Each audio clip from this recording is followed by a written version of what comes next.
Hey guys, Mike Cassette here with Remax Gateway.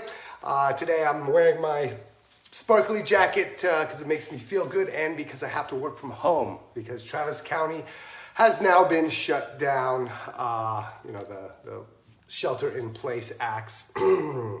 So anyway, I want to start this video off with some helpful information.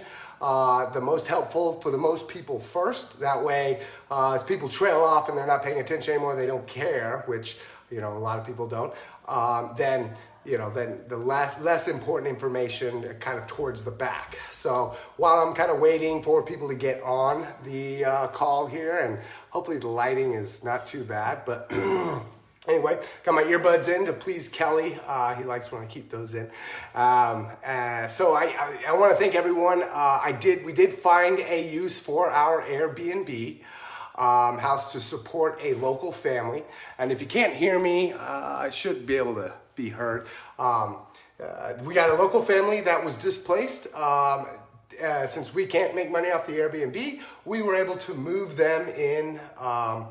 They had a property in Minnesota, and it was going under contract, and their lease is coming up in May. Since we don't have anyone in our Airbnb, we just said, hey, found them on Next Door Neighbor, move on in. So they're moving in this week. Super helpful for them, and feels good to get that place occupied regardless of any income. So I am going to be doing a Facebook Live once a week with other videos throughout the week on this business page, and I'll put it on my personal page as well. But I want to talk about the mortgage relief and forbearance programs. So as many of you heard, the Family's First Coronavirus Act by the government. This is not the one that they just approved today or yesterday. This is a different one, and this is going to help a lot of people. So I hope, I'm going to read this directly out of a quote, and I'll post the PDF with all of the information on this video. But for families, this is going to help you get money from the government. And I'm going to use this as well. Since I have a kid, this is going to help people with kids. I'll do a quote real quick and read it directly. But effective for wages paid after April 2nd, 2020, all full-time employees qualify for 80 hours of federal paid sick leave at your full pay rate of up to $511 daily. If you are ill, quarantined, been advised by a medical professional to self-quarantine, or have symptoms for which you are seeking a medical diagnosis, all from COVID-19. You can also qualify for the Family Medical Leave Act sick leave up to 2/3 of your normal pay, up to $200 daily for 12 weeks, of 10 of which are paid, for caring for any individual under quarantine, isolation, etc., or because your child under 18 is school or daycare has been closed. These rules apply to wages earned through December 31st, 2020. So if you have a kid at home, like I do, or many people, and their schools or daycares have been closed, you can qualify for this up to 2/3 of your normal pay, up to $200 a day for 12 weeks. So that's huge. And if you're sick, you can get up to $511 daily. So, and that's for 80 hours of federal paid sick leave at a full pay rate. So that's awesome.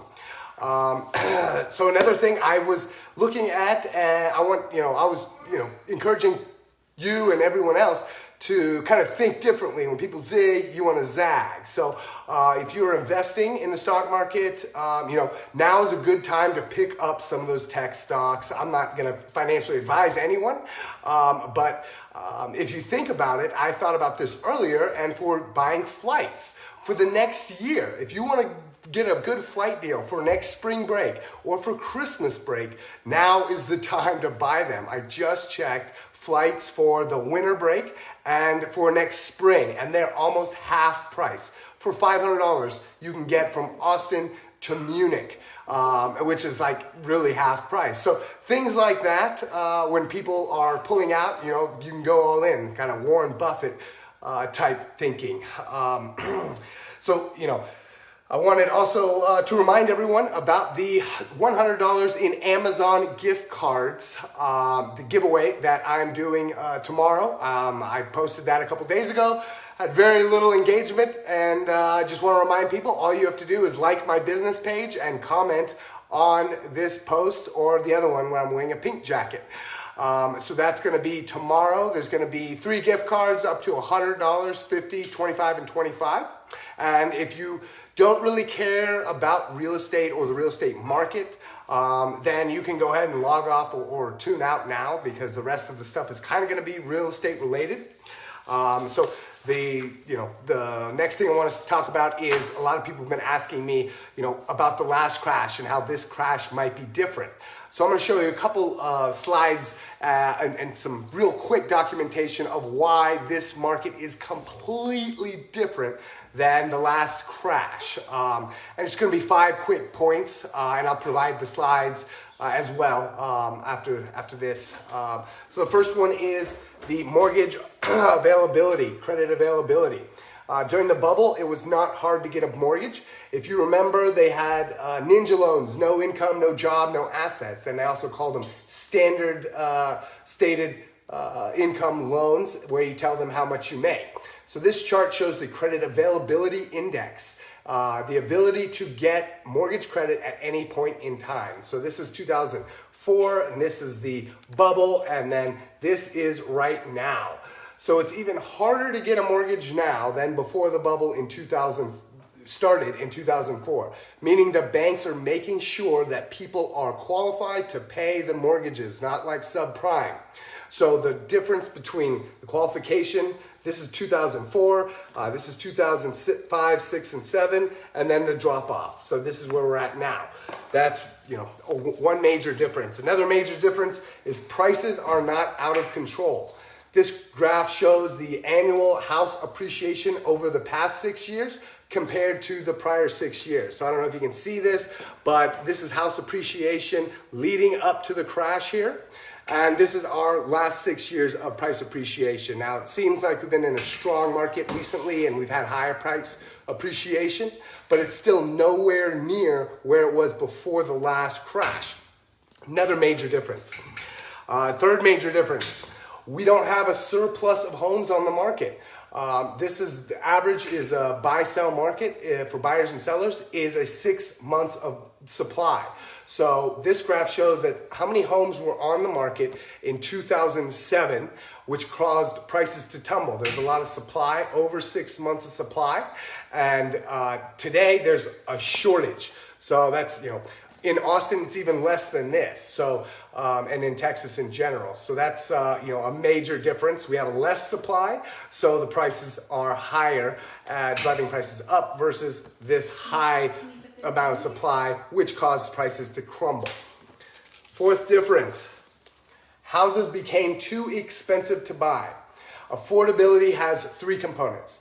So the affordability is kind of the price of the home, the wages, the average wage earned by the purchaser, and the mortgage rates available over time. So today's prices are still kind of high, but the 2 differences are wages have significantly increased over time, and the mortgage rates are about 3.25 to 3.5 right now. Whereas when we were here, the rates were a lot higher. They were like in the 6s.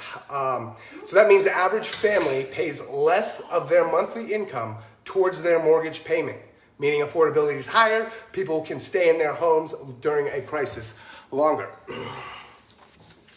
Number 5. So people are equity rich now. They're not tapped out. Before the bubble burst, people were using their homes as an ATM. Now prices have risen consistently, but slowly over over 50% of homeowners have more than 50% or more equity by not having tapped into it and basically pull money out to buy another property thinking it's going to go up. So here's a table comparing the equity withdrawal over the last 3 years compared to 2005 and 2007. Homeowners have cashed out of their homes $500 billion less than they did before the market crashed. Meaning people were not leveraging their homes like they were before. When you leverage your home and the price decreases, now you're upside down. That's what happened all over the place, especially in California, Florida, and markets like that.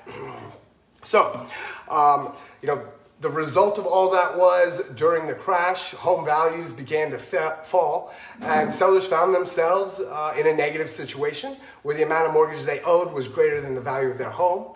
Many decided to walk away from their homes, which led to a rash of distressed property listings, foreclosures, short sales, then which sold at a hugely discounted price, thus lowering the value of other homes in the area, and it was kind of a domino effect. Now that can't happen today. The economics I just showed you prove that that is not the case, so we don't need to worry about that kind of situation. So if you're concerned about we're making the same mistakes, like I said, I just have the charts that hopefully will alleviate some of your fears.